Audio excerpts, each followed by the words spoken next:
ভাবি, তুমি ছাড়া আমার আর কোনো গতি নেই। তুমি যেমনে পারো আমার এই বিপদ দিয়ে উদ্ধার করো তো। না রে বা, আমার কাছে কোনো সাহায্য চাইছ না। এই শামসুন নাহার সবার উপকার করে, উপকার সবাই পায়ও, কিন্তু কেউ স্বীকার করে না। সবাই খালি কয় সব জানতে শামসুন নাহার বেশি বুঝে, বেশি জানে। আরে বাবা, আমি যদি এতই বেশি বুঝি, এতই বেশি জানি, তা সবাই আমার কাছে আহে কে? আয় আয়, উপকার তো ঠিকই নিয়ে যায়, তাই না? সবটি উফ, তুমি সবার কথা বাদ দাও তো। আমি তোমার সব কথা মানি, তুমি আমার সাহায্য করো। এই যে তুই আয় পড়ছস, উপকার চাইতেছস, তোরে কি আমি দাওয়াতে আনছিলাম? আনি নাই তো, নিজের তে আইছস, নিজের তে উপকার চাইতেছস। আমি শামসুন নাহার আর একটা সমস্যা আছে, আমি আবার কাউরে না করতে পারি না। আর তুই কইছস আমি তো মানা করতে পারি না। শামসুন নাহারের তো এই সমস্যা, না করতে পারে না। কি সমস্যা হয়েছে ক? যদিও সমস্যা করার আগে আমি জানি আমি সমাধান করতে পারবো, তাও নিজের মুখে ক। ভাবি, আমার না চুল ওঠে না। আমি কত কিছু করলাম, ডাক্তার দেখাইলাম, কবিরাজ দেখাইলাম, শ্যাম্পু বদলাইলাম, তেল বদলাইলাম, সব কিছু করলাম, কিন্তু কোনো বাইলে আমার এই চুল ওঠাটা আমি উঠাইতে পারলাম না। এটা কোনো ব্যাপার হলো? তুরির খেলা। মনে কর এই শামসুন নাহার তুরি দিব, চুল ইচ্ছা মতো উঠবো, এমন চুল উঠবো তোর মাথায় যে তুই বিরক্ত আছে যে কি রে বাবা, মাথায় এত চুল উঠে কে? হাসা কথা বলছে, সত্যি শুনুন বিশ্বাস করস না? না আয়, তোর একটা জিনিস প্রমাণ দেখাই। চুল উঠবে মানে এনে কি দেখতে পাইতেছস? ঘাস আর ঘাস, কিন্তু তুমি আমার এখানে আনলা কি লেগা? প্রমাণ দেখাইতে নিয়ে আইছি। এই শামসুন নাহার যুক্তি ছাড়া কোনো কথা বলে না, যুক্তির উপরে বুদ্ধি বসায় তারপর কাজ করে। বুঝছস না ব্যাপারটা? কিন্তু চুলের সাথে ঘাসের কি সম্পর্ক? এই মাথায় বুদ্ধি নাই দেখেই তো এই সমস্যা। শোন, এই মাঠের আমি একটা তোর ইতিহাস জানাই। এইখানে শত শত বছর ধরে কোনো ফল ফলাদি হইতো না। সবাই ভাবতো যে এইটা মনে হয় অভিশপ্ত জমি, অথবা এখানে যুদ্ধের কোনো বোমা টোমা পড়ছে, এর জন্য হয় না। আমার শাশুড়ি কত চেষ্টা করছে, কিচ্ছু করতে পারে না।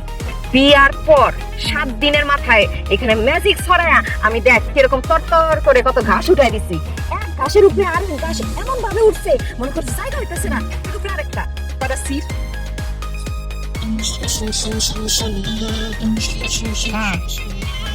রাতে কি ঘাস, তোর মাথায় কি চুল, গাছটা কি চিকন না মোটা? চিকনি। চুলটা কি চিকন না মোটা? ঘাসের মতোই চিকন। এই তো এত মিল পাইতেছস না? এই শামসুন নাহার যদি এইরকম মরুভূমির মতো জায়গায় গাছ তরতরে উঠা দিতে পারে, মাথার মতো কটা চুল উঠাইতে পারবো না?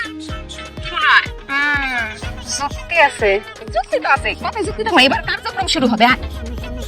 ইউরিয়া, পটাশিয়াম, ট্যাব অথবা টিএসপি, জৈব সার।